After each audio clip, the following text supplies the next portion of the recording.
दिन ऋषि विश्वामित्र ने अपनी मंडली के साथ प्रातःकाल ही जनकपुरी के लिए प्रस्थान किया। चलते चलते वे विशाला नगरी में पहुँचे। इस भव्य नगरी में सुंदर मंदिर और विशाल अट्टालिकाएं शोभायमान हो रही थीं। वहाँ की बड़ी बड़ी दुकानें अमूल्य आभूषणों को धारण किए हुए स्त्री पुरुष आदि नगर की संपन्नता का परिचय दे रहे थे। चौड़ी चौड़ी और साफ सुथरी सड़कों को देखकर ज्ञात होता था कि नगर के रख रखाव और व्यवस्था बहुत ही सुंदर और प्रशंसनीय थी। विशाला नगरी को पार करके वे सभी मिथिलापुरी पहुँचे। उन्होंने देखा कि नगर के बाहर सुरम्य प्रदेश में एक मनोहर यज्ञशाला का निर्माण किया गया था और वहां पर विभिन्न प्रांतों से आए हुए वेदपाठी ब्राह्मण मधुर ध्वनि में वेद मंत्रों का सस्वर पाठ कर रहे थे।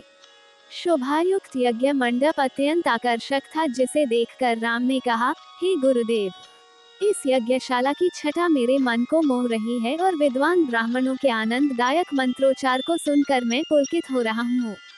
कृपा करके इस यज्ञ मंडप के समीप ही हम लोगों के ठहरने की व्यवस्था करें, ताकि वेद मंत्रों की ध्वनि हमारे मन मानस को निरंतर पवित्र करती रहे। जब राजा जनक को सूचना मिली कि ऋषि विश्वामित्र अपनी शिष्यों तथा अन्य ऋषि मुनियों के साथ जनकपुरी में पधारे हैं, तो उनके दर्शन के लिए वे राजपुरोहित शतानंद को लेकर यज्ञशाला पहुँचे। पाद्य अर्घ्य आदि से विश्वामित्र जी का पूजन करके राजा जनक बोले, हे महर्षि, आपने यहाँ पधार कर और दर्शन देकर हम लोगों को कृतार्थ कर दिया है। आपकी चरण धूलि से यह मिथिला नगरी पवित्र हो गई है।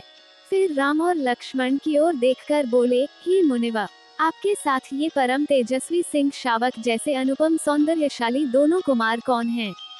इनकी वीरतापूर्ण आकृति देखकर प्रतीत होता है मानो ये किसी राजकुल के दीपक हैं। ऐसे सुंदर सुदर्शन कुमारों की उपस्थिति से यह यज्ञशाला वैसे ही शोभायुक्त हो गई है, जैसे प्रातःकाल भगवान भुवन भास्कर के उदय होने पर प्राची दिशा सौंदर्य से परिपूर्ण हो जाती है। कृपा करके अवगत कराइए कि ये कौन हैं, कहाँ से आए हैं, इनके पिता और कुल का नाम क्या है। इस पर ऋषि विश्वामित्र ने राजा जनक से कहा, हे राजन, ये दोनों बालक वास्तव में राजकुमार हैं। ये अयोध्या नरेश सूर्यवंशी राजा दशरथ के पुत्र रामचंद्र और लक्ष्मण हैं। ये दोनों बड़े वीर और पराक्रमी हैं। इन्होंने सुबाहु, ताड़का आदि के साथ घोर युद्ध करके उनका नाश किया है। मारीच जैसे महाबली राक्षस को तो राम ने एक ही बाण से 100 योजन दूर समुद्र में फेंक दिया। अपने यज्ञ की रक्षा के लिए मैं इन्हें अयोध्यापति राजा दशरथ से मांग कर लाया था। मैंने इन्हें नाना प्रकार के अस्त्र शस्त्रों की शिक्षा प्रदान की है। इनके प्रयत्नों से मेरा यज्ञ निर्विघ्न तथा सफलतापूर्वक संपन्न हो गया। अपने सद्व्यवहार, विनम्रता एवं सौहार्द से इन्होंने आश्रम में रहने वाले समस्त ऋषि मुनियों का मन मोह लिया है। आपके इस महान धनुष यज्ञ का उत्सव दिखाने के लिए मैं इन्हें यहाँ लाया हूँ। इस वृतांत को सुनकर राजा जनक बहुत प्रसन्न हुए और उन सब के ठहरने के लिए यथोचित व्यवस्था कर दिया।